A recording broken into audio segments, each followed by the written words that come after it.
بسم الله الرحمن الرحيم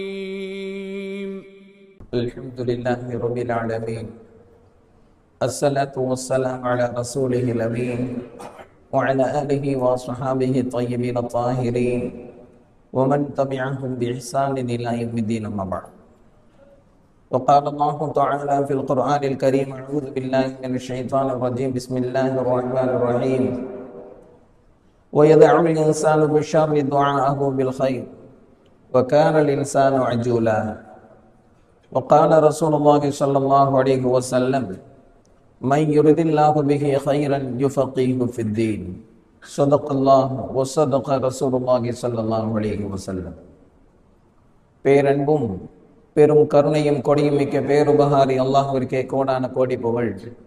நபிகள் நாயகம் முஹம்மது ரசூலுல்லாஹ் ஸல்லல்லாஹு அலைஹி வஸல்லம் அவர்களின் மீதும் அவர்களை பின்பற்றி வாழ்ந்த சஹாபாக்கள், தாபிஈன்கள், தபஅ தாபிஈன்கள், உலமாக்கள், ஷுஹதாக்கள், சாலிஹீன்கள், இங்கு அமர்ந்திருக்கிற நம் அனைவரின் மீதும் அல்லாஹ்வின் அன்பும் அருளும் என்றென்றும் நிறைவாக உண்டாவதாக.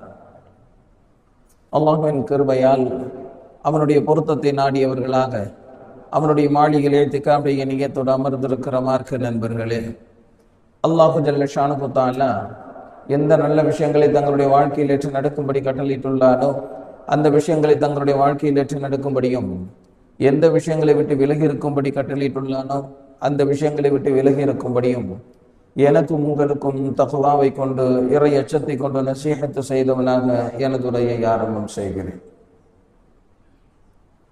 அல்லாஹு ஜல்ல ஷானுஹு தஆலா அழகிய குணங்களையும் துர்குணங்களையும் வகைப்படுத்தி விளக்கப்படுத்தி இருக்கிறான். நற்குணங்களை கொண்டு ஒரு மனிதன் தன்னுடைய அந்தஸ்தை உயர்த்தி கொள்கிறான், அல்லாஹ்வினுடைய பாதுகாப்பை உறுதி செய்து கொள்கிறான். துர்குணங்களின் மூலமாக ஒரு மனிதன் தன்னுடைய அந்தஸ்தை தாழ்மைப்படுத்திக் கொள்கிறான், அதன் மூலமாக ஆபத்தில் சிக்கிக் கொள்கிறான். அந்த வகையில் மார்க்கம் சொல்லித் தருகிற அற்புதமான குணங்களில் ஒன்று நிதானம், தவிர்க்கப்பட வேண்டிய குணங்களில் ஒன்று அவசரம். பாவத்தின் தாய் என்று மதுவை சொல்வது போன்று கைசேதத்தின் தாய் என்பதாக அவசரத்தை சொல்லுவார்கள். அல் அஜ்லத்து உம்முன் நதாமா என்பதாக சொல்லுவார்கள். அந்த வகையில நிதானமாக செயல்பட வேண்டும். ஆனால் அவசர புத்தி என்பது மனிதனிடத்தில் இருக்கிறது என்பதாக அல்லாஹ் சொல்லுகிற ஒரு வசனத்தில் இப்படி சொல்லுவான்: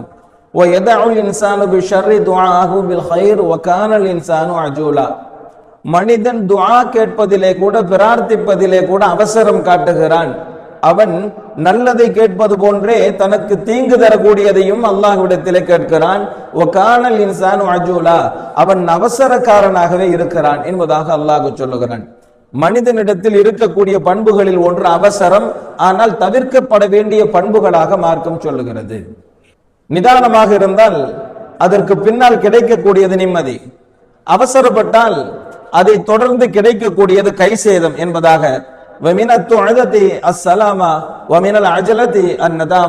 என்பதாக அரபு கவிதை ஒன்று இருக்கிறது. ஹஜ்ரத் இப்னு அப்பாஸ் ரலியல்லாஹு தஆலா அன்ஹு அவர்கள் சொல்லுவார்கள், எந்த ஒரு மனிதன் அவசரப்படாமல் நிதானமாக இருப்பானோ அவன் தலைமை பண்புக்கு சொந்தக்காரன் என்பதாக சொல்லுவார்கள். தலைமை பண்புகளில் ஒன்று நிதானம். அவசரப்படக்கூடிய ஒருவனால் தலைமை பண்பில் நிலைத்திருக்க முடியாது. எனவே நிதானம் பிரதானம், அவசரம் கைசேதம். இதை ஆழமாக பதிய வைத்துக் கொள்ள வேண்டும். இந்த தலைப்பு ஏன் இன்றைய தினத்தில் பிரதானப்படுத்தப்படுகிறது என்று சொன்னால், அவசரப்படுவதன் மூலமாக ஆபத்தில் சிக்குகிற பல்வேறு சூழ்நிலைகளை இன்றைய தினத்தில் நாம் பார்க்கிறோம். வாகனம் ஓட்டுவதில் அவசரம், அவசரமாக வாகனம் செலுத்துவதன் மூலமாக ஏற்படக்கூடிய விபத்துகள், ஆபத்துகள் நாம் பார்க்கிறோம். தலாக்கு சொல்வதிலே ஒரு அவசரம். இந்த அவசரத்தினால் ஒரு திருமண பந்தம் உடைந்து போகிறது. நிதானம் இல்லாமல் பேசுகிற காரணத்தினால் உறவுகள் உடைந்து போகிறது. நிதானம் இல்லாமல் செயல்படுகிற காரணத்தினால் நட்புகள் நிலைத்திருப்பதில்லை. ஆக நிதானம் இழக்கிற ஒரு சூழ்நிலை வருகிற போதெல்லாம் அங்கே மிக பெரும் குழப்பம் மிஞ்சுவதை பார்க்க முடிகிறது. எனவே நிதானமாக இருப்பதும் அவசரப்படாமல் இருப்பதும் மிக முக்கியமானது என்பதை நாம் புரிந்து கொள்வது இன்றைய தினத்தினுடைய பிரதான தலைப்பு. நபி ஸல்லல்லாஹு அலைஹி வஸல்லம் அவர்கள் சொல்லுகிறார்கள், அல் அஜ்லத்து மினஷ் ஷைத்தான் என்பதாக, அவசரப்படுவது என்பது ஷைத்தானின் புத்தி என்பதாக நபி ஸல்லல்லாஹு அலைஹி வஸல்லம் அவர்கள் சொல்லுகிறார்கள். அவசரத்தின் மூலமாக ஏற்படுகின்ற ஆபத்துகளையும் வரலாற்றில் பார்க்கிறோம். நிதானத்தின் மூலமாக ஏற்படக்கூடிய பல்வேறு நன்மைகளையும் நாம் பார்க்கிறோம். நபி ஸல்லல்லாஹு அலைஹி வஸல்லம் அவர்களை சந்திப்பதற்காக வேண்டி யமன் தேசத்திலிருந்து அரச பரம்பரையை சார்ந்த வாயில் இப்னு ஹுஜர் என்பவர் வருகிறார். நபி ஸல்லல்லாஹு அலைஹி வஸல்லம் அவர்களை வரவேற்று அவர்களுக்கு கண்ணியம் செய்து அவர்களுக்கு அன்பளிப்புகள் தந்து பேச வேண்டியவைகளை எல்லாம் பேசினார்கள். பேச்சுக்கள் நிறைவடைந்ததற்கு பிறகு அவரை வழி அனுப்ப வேண்டும். தன்னுடைய தோழர் ஹஜ்ரத் முஆவியா ரலியல்லாஹு தஆலா அன்ஹு அவர்களை அழைத்து இவரை மதீனாவினுடைய எல்லை வரை சென்று வழி அனுப்பி விட்டு வாருங்கள் என்பதாக சொல்லி அனுப்புகிறார்கள். கடுமையான வெயில் காலம், பாலைவன மணலில் நடக்க முடியவில்லை, காலெல்லாம் சுடுகிறது. ஆனால் வாயில் இப்னு ஹுஜர் குதிரையில் போகிறார். ஹஜ்ரத் முஆவியா ரலியல்லாஹு தஆலா அன்ஹு அவர்கள் நடந்து போகிறார்கள். கொஞ்ச நேரம் போன உடனே வாயில் இப்னு ஹுஜரினுடைய காலை தட்டுறாங்க. என்னப்பா, கடுமையான வெயிலாக இருக்கிறது, கால் சுடுகிறது, உங்களுடைய குதிரையில என்னையும் ஏத்துக்கீங்களே என்பதாக கேட்டார். வந்தவர் வாயில் இப்னு ஹுஜர் அரச பரம்பரையை சார்ந்தவர். அரசர்களுக்கே இருக்கக்கூடிய ஒரு ஆணவத்தில் அவர் பதில் சொன்னார், என்னுடைய குதிரையில் ஏறி பயணிக்கக்கூடிய தகுதி உனக்கு கிடையாது, வேண்டுமென்றால் நடந்து வா, இல்லை என்றால் திரும்ப போ என்பதாக சொல்லிவிட்டு தொடர்ந்து பயணிக்கிறார். ஹஜ்ரத் முஆவியா ரலியல்லாஹு தஆலா அன்ஹு அவர்கள் திரும்பி சென்று விடலாம், ஆனால் வழி அனுப்பிவிட்டு வர வேண்டும் என்பது வள்ளல் நபியினுடைய வார்த்தை. எனவே தொடர்ந்து போகிறார்கள். தாங்க முடியாத சூடு. இன்னும் கொஞ்ச நேரம் போன உடனே மீண்டும் காலை தட்டுறாங்க. வாயில் இப்னு ஹுஜர் என்ன என்று கேட்டார். ஹஜ்ரத் முஆவியா ரலியல்லாஹு தஆலா அன்ஹு அவங்க சொன்னாங்க, சரி, உங்களுடைய குதிரையில நான் உட்காரல, ஆனா நீங்க குதிரையில வர்றதுனால நீங்க போட்டிருக்கிற செருப்பு இப்ப உங்களுக்கு தேவையில்லை தானே, அந்த செருப்பை எனக்கு தந்தால் நான் அணிந்து கொண்டு வருவேன், எல்லை வந்தவுடன் நான் செருப்பை தந்து விடுகிறேன், நீங்கள் தொடர்ந்து பயணம் செல்லுங்கள், எப்படியாவது நான் சமாளித்து திரும்புகிறேன் என்பதாக சொல்லுகிறார். அப்போது வாயில் இப்னு ஹுஜர் சொல்லுகிறார், என்னுடைய செருப்பை போடுகிற தகுதி கூட உனக்கு கிடையாது, விரும்பினால் தொடர்ந்து வா, இல்லை என்றால் திரும்ப போ என்பதாக சொல்லி அவர் தொடர்ந்து பயணம் போகிறார். ஹஜ்ரத் முஆவியா ரலியல்லாஹு தஆலா அன்ஹு அவர்கள் இதற்கு மேல் என்ன பேசுவது, சமாளித்தவர்களாக சூட்டை தாங்கிக் கொண்டு மதீனாவின் எல்லை வரை சென்று நபி ஸல்லல்லாஹு அலைஹி வஸல்லம் அவர்கள் எப்படி கண்ணியத்தோடு வழி அனுப்பி விட்டு வா என்று சொன்னார்களோ அதுபோன்று கண்ணியத்தோடு அவர்களை வழி அனுப்பிவிட்டு ஹஜ்ரத் முஆவியா ரலியல்லாஹு தஆலா அன்ஹு அவர்கள் திரும்ப விட்டார்கள். நபி ஸல்லல்லாஹு அலைஹி வஸல்லம் அவர்களிடத்தில் நடந்ததை சொல்லவும் இல்லை. காலச்சக்கரம் மிக வேகமாக சுற்றுகிறது. நபி ஸல்லல்லாஹு அலைஹி வஸல்லம் அவர்களுக்கு பிறகு ஹஜ்ரத் அபூபக்கர் ரலியல்லாஹு தஆலா அன்ஹு அவர்கள், ஹஜ்ரத் அபூபக்கர் ரலியல்லாஹு தஆலா அன்ஹு அவர்களுக்கு பிறகு ஹஜ்ரத் உமர் ரலியல்லாஹு தஆலா அன்ஹு அவர்கள், அவர்களுக்கு பிறகு ஹஜ்ரத் உஸ்மான் ரலியல்லாஹு தஆலா அன்ஹு அவர்கள், அவர்களுக்கு பிறகு ஹஜ்ரத் அலி ரலியல்லாஹு தஆலா அன்ஹு அவர்கள், அவர்களுக்கு பிறகு ஹஜ்ரத் ஹஸன் ரலியல்லாஹு தஆலா அன்ஹு அவர்கள், அவர்களுக்கு பிறகு ஹஜ்ரத் முஆவியா ரலியல்லாஹு தஆலா அன்ஹு அவர்கள் அரபுலகத்தினுடைய கலீஃபாவாக அரியணையில் அமர்கிறார்கள். ஏறக்குறைய 30 ஆண்டுகளுக்கு பிறகு நடக்கிறது. இங்கே எப்படி கால மாற்றங்கள் ஏற்பட்டதோ அதுபோன்று அங்கேயும் கால மாற்றம் ஏற்பட்டது. யமன் தேசத்தினுடைய அரசராக இருந்த வாயில் இப்னு ஹுஜர் தன்னுடைய ஆட்சியை இழந்தார், தன்னுடைய செல்வத்தை இழந்தார், தன்னுடைய குடும்பத்தை இழந்தார். மிகவும் சிரமப்பட்டவராக ஏதாவது ஒரு உதவியை அரபு நாட்டிற்கு சென்று அங்கு இருக்கக்கூடிய கலீஃபாவை சந்தித்து உதவி பெற்று வரலாம் என்பதாக அவர் இங்கே வருகிறார். அரியணையில் ஹஜ்ரத் முஆவியா ரலியல்லாஹு தஆலா அன்ஹு அவர்கள் அமர்ந்திருக்கிறார்கள். உதவி கேட்டு வாயில் இப்னு ஹுஜர் வாசல் படியிலிருந்து வருகிறார். வாயில் இப்னு ஹுஜருக்கு தெரிகிறது அமர்ந்திருப்பவர் முஆவியா. எந்த முஆவியா? என்னுடைய குதிரையில் அமர்ந்து வருவதற்கு அனுமதி கேட்ட போது உனக்கு தகுதி இல்லை என்று தன்னால் விரட்டி அடிக்கப்பட்ட முஆவியா அரியணையில் அமர்ந்திருக்கிறார். செருப்பை போட்டு வருவதற்கு அனுமதி கேட்ட நேரத்தில் என் செருப்பை போடுகிற தகுதி கூட உனக்கு கிடையாது என்று நம்மால் புறக்கணிக்கப்பட்ட முஆவியா இன்று அரியணையில் அமர்ந்திருக்கிறார். இங்கே ஹஜ்ரத் முஆவியா ரலியல்லாஹு தஆலா அன்ஹு அவர்களுடைய எண்ண ஓட்டத்தில் ஓடுகிறது, வரக்கூடியவர் யாரும் இல்லை, வாயில் இப்னு ஹுஜர். உங்களுடைய குதிரைக்கு பின்னால் அமர்ந்து வருகிறேன் என்று சொன்ன நேரத்திலே தகுதி இல்லை என்று சொன்னவர், உன்னுடைய செருப்பை போட்டு வருகிறேன் என்று சொன்ன நேரத்தில் அந்த தகுதியும் இல்லை என்று சொன்னவர் வருகிறார் என்று ஹஜ்ரத் முஆவியா ரலியல்லாஹு தஆலா அன்ஹு அவர்களின் எண்ண ஓட்டத்திலும் ஓடுகிறது. வாயில் இப்னு ஹுஜர் நினைக்கிறார், அன்று நான் செய்ததற்கு இன்று அவர் பழி தீர்ப்பார், என்ன தண்டனை கொடுத்தாலும் சரி ஏற்றுக்கொள்ள வேண்டுமே தவிர மன்னித்து விடுங்கள் என்று மன்றாடுவது அரச பரம்பரைக்கு பொருத்தமானதல்ல. எனவே மன்னிப்பு கோரக்கூடாது என்கின்ற முடிவோடு வருகிறார் வாயில் இப்னு ஹுஜர். அருகில் வந்தவுடன் ஹஸரத் முஆவியா ரலியல்லாஹு தஆலா அன்ஹு அவர்கள் எழுந்தார்கள், ஆறத் தழுவினார்கள், தன்னுடைய இருக்கையில் அமர வைத்தார்கள். பேச வேண்டியதை மிக அழகாக நேர்த்தியாக பேசினார்கள். வந்த வாயிலுக்கு ஆச்சரியம். பழி வாங்குவார் என்று எண்ணினோம், திட்டி தீர்ப்பார் என்று எண்ணினோம், அசிங்கப்படுத்துவார் என்று எண்ணினோம்.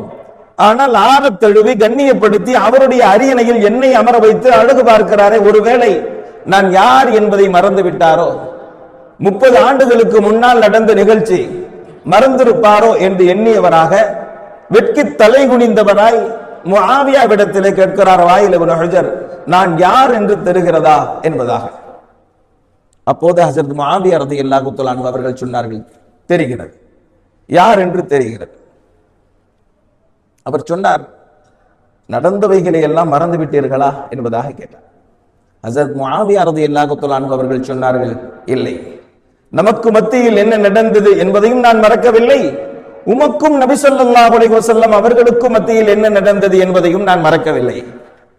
நபி அவர்களை சந்திப்பதற்கு நீர் வந்த நேரத்தில் நபி ஸல்லல்லாஹு அலைஹி வஸல்லம் அவர்கள் எழுந்ததையும், உன்னை ஆறத் தழுவி அரியணையில் அமர வைத்து அழகு பார்த்ததையும், உன்னை கண்ணியத்தோடு வழி அனுப்புவதற்காக வேண்டி என்னை படித்ததும் மறக்கவில்லை என்பதாக சொல்லிவிட்டு சொன்னார்கள், நமக்கு மத்தியில் நடந்ததை நினைத்து பழி தீர்ப்பதை விட நபி ஸல்லல்லாஹு அலைஹி வஸல்லம் அவர்கள் உம்மிடத்தில் எப்படி நடந்து கொண்டார்கள் என்பதை நினைத்து அதுபோன்று நடந்து கொள்வதையே நான் சிறந்தது என்று கருதுகிறேன் என்பதாக சொன்ன வார்த்தையை கேட்டு, இன்னா செய்திருந்தாலும் அவர் நன்மையும் செய்துவிட்ட முஆவியாவினுடைய நடவடிக்கையை கண்டு கூனி குறுகி அஷ்ஹது அல்லா இலாஹா இல்லல்லாஹ் வ அஷ்ஹது அன்ன முஹம்மதர் ரசூலுல்லாஹ் என்று வாயில் இப்னு ஹுஜராக வந்தவர் ஹஜ்ரத் வாயில் இப்னு ஹுஜர் ரலியல்லாஹு தஆலா அன்ஹு அவர்களாக மாறி போன அற்புதமான வரலாறு, நிதானமான செயல்பாட்டிற்கு கிடைத்த மிகப்பெரிய பரிசு.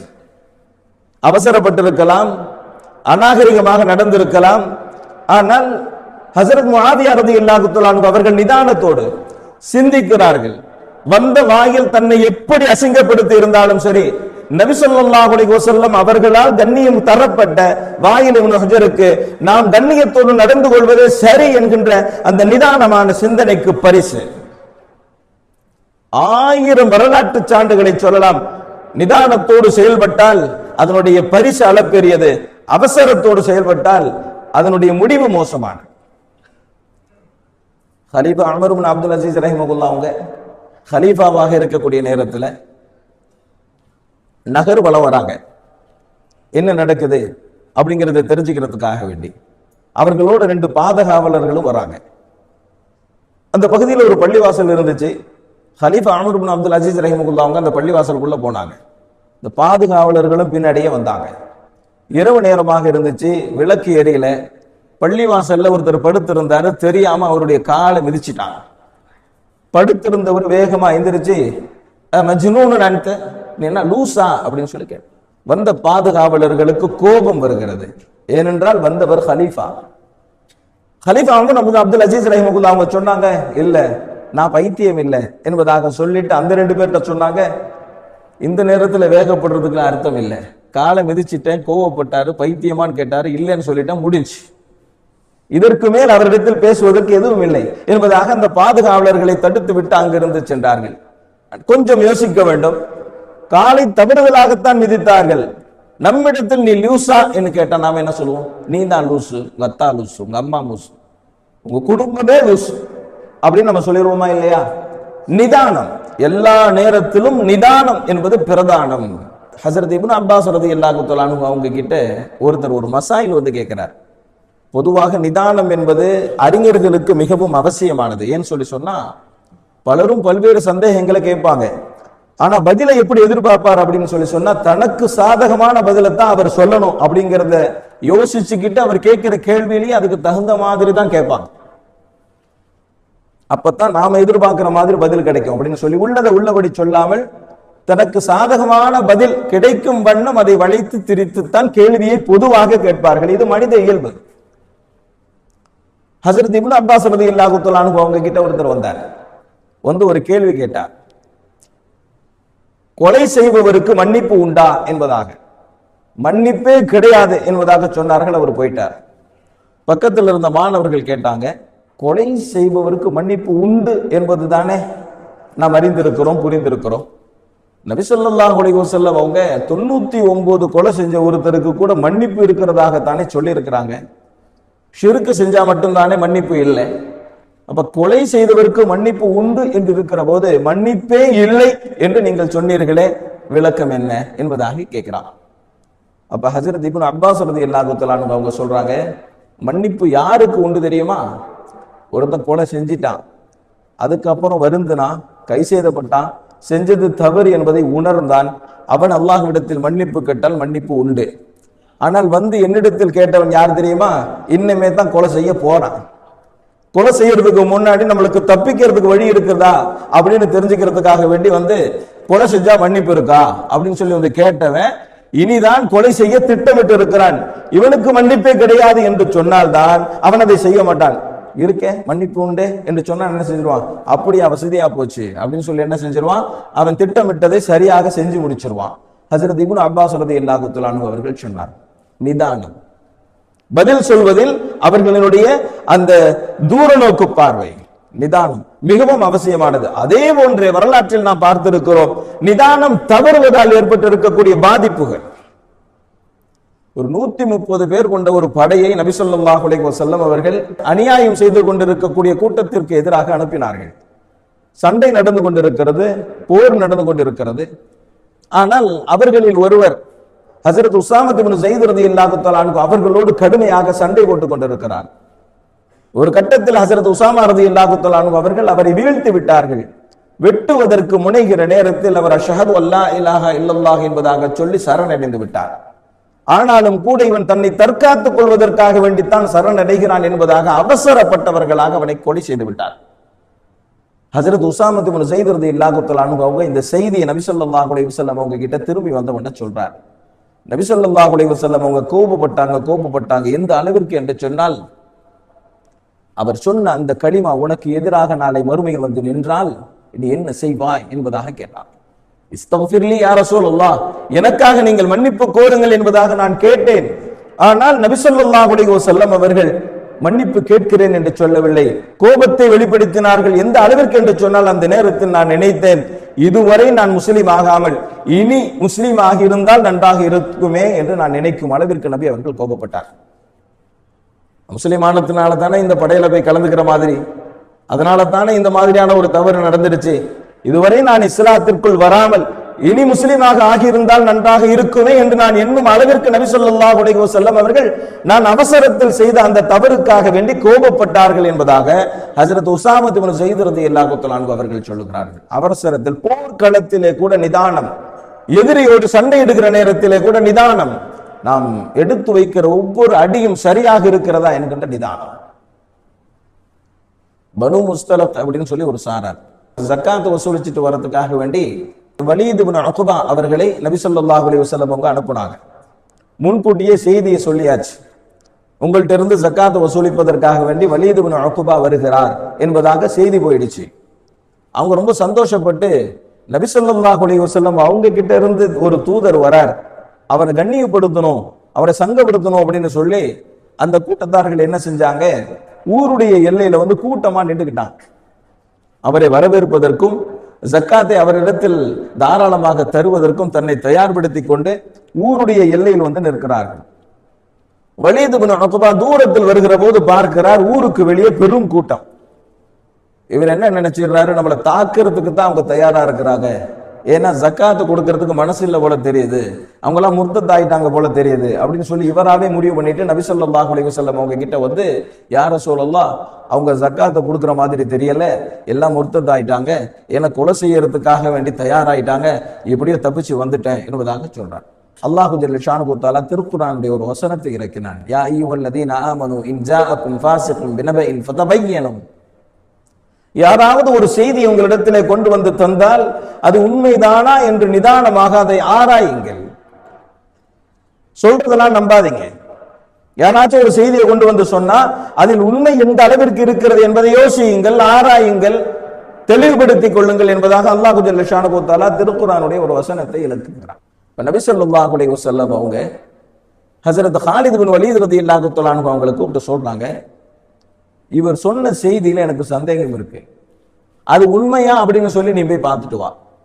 நேரா அவங்க இருக்கக்கூடிய இடத்துக்கு போக வேண்டாம், ஓரஞ்சாரத்துல தங்கிக்கிங்க, அங்க இருக்கக்கூடிய அசைவுகளை கண்காணிங்க, நடந்தது உண்மையா இல்லையா என்பதை நிதானமாக கண்காணித்து வாருங்கள் என்பதாக ஹஸரத் ஹாலித் பின் வலீத் ரலியல்லாஹு தஆலா அன்ஹு அவங்களை நபி ஸல்லல்லாஹு அலைஹி வஸல்லம் அனுப்புறாங்க. இவர் போய் என்ன பண்றாரு, நேரா அந்த கூட்டத்தார்கள் இருக்கிற இடத்துக்கு போகலை. ஏன்னு சொன்ன நிலைமை வேறு விதமாக இருப்பதாக செய்தி வந்திருக்குது. அதனால இவங்க போய் என்ன செய்யறாங்க, அந்த கூட்டத்தார்கள் தங்கி இருக்கக்கூடிய இடத்திற்கு கொஞ்சம் தள்ளி அப்படியே தங்குறாங்க. தங்கி இருந்தா பாங்கு சொல்ற சத்தம் கேட்குது. இவங்க என்ன பண்றாங்க, எல்லாம் முர்த்ததாயிட்டதாக சொல்லப்பட்டுச்சு, பாங்கு சொல்ற சத்தம் கேட்குது அப்படின்னு சொல்லி என்ன செஞ்சாங்க, நம்மளும் பள்ளிவாசலுக்கு போய் தொடலாம் அப்படின்னு சொல்லி அங்கிருந்து தொழுவதற்காக வேண்டி பள்ளிவாசலுக்குள்ள வர்றாங்க.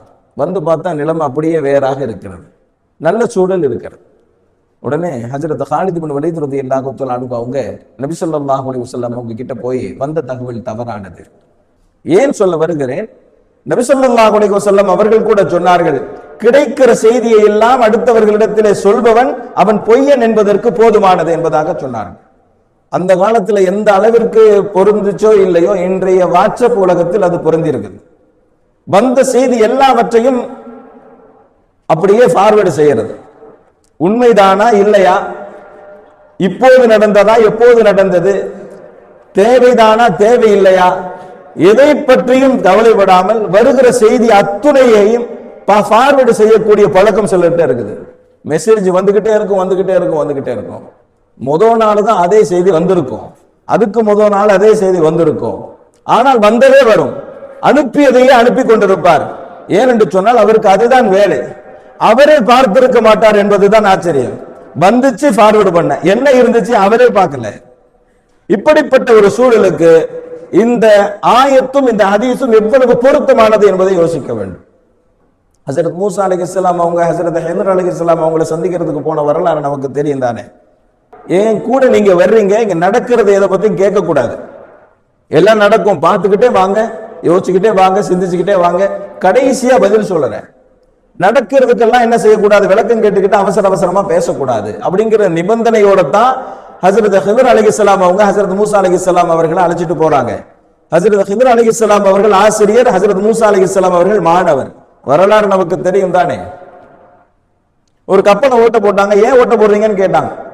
பாத்தீங்களா, இப்படி கேட்க கூடாதுன்னு சொல்லி சொன்னேன் இல்லையா, கேட்டுட்டீங்க, அமைதியா வாங்க.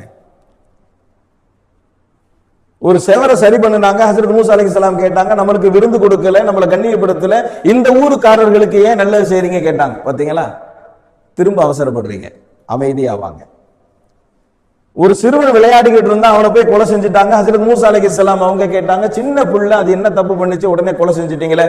ஹஸரத் ஹித்ர் அலைஹிஸ்ஸலாம் சொன்னாங்க, நம்ம ரெண்டு பேருக்கும் சரி வராது, எத்தனை தடவை சொல்றேன், திரும்ப திரும்ப கேட்கறீங்களேன்னு சொல்லி அந்த மூணுக்கும் விளக்கம் தந்து இதோட முடிச்சுக்குவோம், இதுக்கு மேல தொடர்ந்து பயணிக்க வேண்டாம். நபி ஸல்லல்லாஹு அலைஹி வஸல்லம் அவங்க சொல்றாங்க, ஹஸரத் மூசா அலைஹிஸ்ஸலாம் அவங்க மட்டும் கொஞ்சம் அவசரப்படாம இருந்திருந்தா இன்னும் பல்வேறு தகவல்கள் நமக்கு கிடைத்திருக்கும், மூன்றோடு நின்று விட்டது என்பதாக நபி ஸல்லல்லாஹு அலைஹி வஸல்லம் அவங்க சொல்றாங்க. ஹஸரத் யூசுப் அலைஹிஸ்ஸலாம் அவர்களுடைய சரித்திரம் நிதானத்திற்கு மிக அற்புதமான படிப்பினை. பல்வேறு படிப்பினைகளை தாங்கி இருக்கக்கூடிய ஹஸரத் யூசுப் அலைஹிஸ்ஸலாம் அவர்களின் வரலாறு அனைவரும் படித்து பார்க்க வேண்டிய வரலாறு. அதுல ஹஸரத் யூசுப் அலைஹிஸ்ஸலாம் அவங்க சிறைச்சாலையில் இருக்கும்போது சிறையில் இருக்கக்கூடிய இன்னொருத்தர் ஒரு கனவு காண்பார். அந்த கனவுக்கு அழகான ஒரு விளக்கம் ஒன்று தருவாங்க. அவர் சிறையிலிருந்து விடுதலையாகி வெளியே வந்ததற்கு பிறகு அரசன் ஒரு கனவு காண்பார். அதற்கான விளக்கம் என்ன என்று மக்களிடத்தில் கேட்பார். அப்ப அந்த நபர் சொல்லுவார், இதற்கு விளக்கம் தரக்கூடிய ஒருத்தர் இருக்கிறாரு, ஆனா சிறைச்சாலையில் இருக்கிறார் அப்படின்னு சொல்லி சொல்வார். அப்படியா, யார்? ஹஸரத் யூசுப் அலைஹிஸ்ஸலாம் அவங்க தான் அதற்கு விளக்கம் தர போறாங்க. அப்படியா, சரி அழைச்சிட்டு வா. அழைச்சிட்டு வந்த உடனே கேட்கிறாங்க, ஹஸரத் யூசுப் அலைஹிஸ்ஸலாம் அவங்க கிட்ட அரசர் கண்ட கனவு விளக்கம் என்ன? அதற்கான விளக்கத்தை ஹஸரத் யூசுப் அலைஹிஸ்ஸலாம் அவர்கள் சொல்லிவிட்டார்கள். சொன்னவுடன் ஆச்சரியத்திலும் ஆனந்தத்திலும் அந்த அரசன் சொல்லுகிறான், நீ சிறையில் இருக்கிற ஆளு கிடையாது, நீ வெளியே வந்துடும் சொன்னாங்க. ஹஸரத் யூசுப் அலைஹிஸ்ஸலாம் அவங்க சொன்னாங்க, முடியாது, நான் சிறையில இருந்து வெளியே வரமாட்டேன், நான் சிறைக்கே போறேன் அப்படின்னு சொல்லி சிறைக்கு போயிடுறான். நபி ஸல்லல்லாஹு அலைஹி வஸல்லம் அவங்க சொல்றாங்க, அந்த இடத்துல நான் இருந்திருந்தா வெளியே வந்திருப்பேன், அந்த இடத்துல நான் இருந்திருந்தா வெளியே வந்திருப்பேன். ஆனா ஹஸரத் யூசுப் அலைஹிஸ்ஸலாம் அவங்க வெளியே வரமாட்டேன்னு சொல்லிட்டு திரும்ப சிறைச்சாலைக்கே போயிட்டாங்க. அப்ப கேட்கிறாங்க, ஏன் வர மாட்டீங்க? அப்ப அவங்க சொன்னாங்க, என் மீது சுமத்தப்பட்டு இருக்கக்கூடிய குற்றச்சாட்டு என்ன தெரியுமா? ஒரு பெண்ணுடைய விஷயத்தில் நான் தவறாக நடந்து கொண்டேன் என்பதாகத்தான் நான் சிறைச்சாலையில் அடைக்கப்பட்டிருக்கிறேன். இப்ப நான் வெளியே வந்துட்டேன் அப்படின்னு சொன்னா அந்த குற்றச்சாட்டு என்னை விட்டு அகலாது. அதனால நான் குற்றமற்றவன் என்று நிரூபணமாகும் வரை நான் சிறையில் இருந்து வெளியே வரமாட்டேன் என்பதாக சொன்னார். அதற்கு பிறகு மீண்டும் விசாரணை தொடங்கியது. வரலாறு நமக்கு தெரியும். விசாரணையின் முடிவில் ஹசரத் யூசுப் அலைஹிஸ்ஸலாம் அவர்கள் குற்றமற்றவர்கள், பரிசுத்தமானவர்கள், நிரபராதி என்று உறுதி செய்யப்பட்டது. அதற்கு பிறகுதான் ஹசரத் யூசுப் அலைஹிஸ்ஸலாம் அவர்கள் சிறைச்சாலையில் இருந்து வெளியே வந்தார்கள். ஏன் சொல்ல வருகிறேன்? நிதானம். எல்லா இடத்திலும் நிதானம். நபிமார்களினுடைய வரலாற்றில் நிதானமாக இருப்பதன் மூலமாக நடந்த பல்வேறு நன்மைகளை நாம் பார்க்க முடிகிறது. தாயிஃப்ல நபி ஸல்லல்லாஹு அலைஹி வஸல்லம் அவர்களை துன்பப்படுத்திய போது, தொல்லை கொடுத்த போது வானவர்கள் வந்து கேட்டார்கள், இவர்களை அழித்து விடவா? நபி ஸல்லல்லாஹு அலைஹி வஸல்லம் அவங்க சொன்னாங்க, வேண்டாம், அழிக்க வேண்டாம். இவர்கள் ஏற்றுக்கொள்ளவில்லை என்று சொன்னால் என்ன, இவர்களின் வழி வரக்கூடியவர்கள் ஏற்றுக்கொள்வார்கள் என்று சொன்னார்கள். வரலாறு சொல்லுகிறது தானே, பெரும் பெரும் அறிஞர்களினுடைய பின்னணியில் தாயிஃப் தான் இருக்கிறது. ஆக நிறைய வரலாற்று சான்றுகளை சொல்லலாம். நிதானமாக இருந்தால் அதன் மூலமாக விளையக்கூடிய நன்மைகளையும் அவசரப்படுவதன் மூலமாக ஏற்படக்கூடிய ஆபத்துகளையும் நிறைய சான்றுகளின் வழியாக நம்மால் உறுதிப்படுத்த முடியும். ஆக எல்லா நிலையிலும் நிதானம் வேண்டும். ஒரு வியாபாரத்தை துவங்குவதாக இருந்தாலும் சரி, நண்பர்களிடத்தில் உரையாடுவதாக இருந்தாலும் சரி, உறவுகள் விஷயமாக இருந்தாலும் சரி, குறிப்பாக கணவன் மனைவி விஷயத்தில், தாய் பிள்ளைகளுடைய விஷயத்தில் அவசரத்தின் மூலமாக கணவன் மனைவி பிரிந்து விடுகிறார்கள். அவசரத்தின் மூலமாக பிள்ளைகள் பெற்றோர்கள் பேசுவதில்லை. இதையெல்லாம் என்ன சொல்வது? சகிப்புத்தன்மை இருந்தால்தான் நிதானமே வரும். எனவே சகிப்புத்தன்மையும் நிதானமும் ஒன்றோடு ஒன்று கலந்த அற்புதமான குணங்கள். அல்லாஹு ஜல்ல ஷானுஹு தஆலா உயர்ந்த குணங்களின் மூலமாக நம்முடைய அந்தஸ்தை அல்லாஹ் உயர்த்தி அருள்வானாக. வ ஆகிரு தஅவானா அல்ஹம்துலில்லாஹி ரப்பில் ஆலமீன். அஸ்ஸலாமு அலைக்கும் வரஹ்மத்துல்லாஹி வபரகாத்துஹு. பள்ளிவாசலின் பராமரிப்பிற்காக தாராளமாக உதவி செய்யுங்கள். அல்லாஹு ஜல்ல ஷானுஹு தஆலா நாம் செய்யக்கூடிய உதவிகளுக்கு நிருப்பமான நற்கூலியை வழங்குவானாக.